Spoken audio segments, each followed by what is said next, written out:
We're here at Defense Talks with Jinyoung Englund, Acting DDS Director and Deputy Chief Digital and AI Officer for Digital Services at the Department of Defense. Jinyoung, thank you so much for joining us. Thanks for having me. So first I'd like to ask, as the U.S. military anticipates potential conflicts with great potential adversaries like China and Russia, what do you see as the biggest needs in the IT, tech, innovation, and cyber spaces?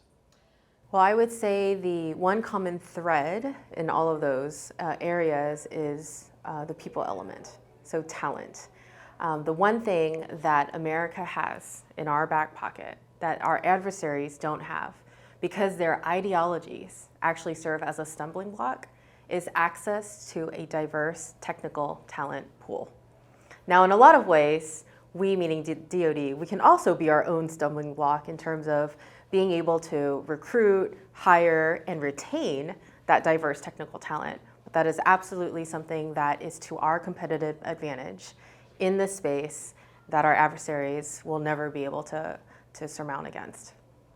Well, and that kind of leads me to that next question, which is how can DoD do a better job of recruiting innovative talent to propel the U.S. military forward as a more modern digital entity? Well, so there's a couple of things. So number one, COVID actually worked to our favor, meaning historically DoD absolutely did not understand or promote remote work. Now it's becoming more common. Why? Because COVID forced us to figure out how to make it work because, as you probably know, we can't just shut down the US government because of a pandemic. So now we figured out the way, but only in an emergency situation. DoD, the OUSD PNR, they just hired the first Chief Talent Management Officer.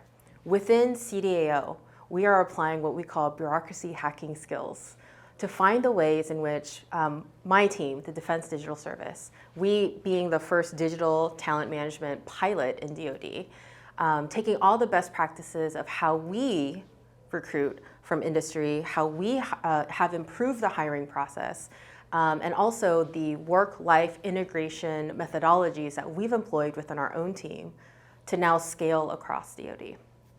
Well, that's an important development, and we'll certainly want to keep an eye on that. Well, Jinyoung Englund, thank you so much for joining us here and sharing some of your insights with us at Defense Talks. Thanks for having me.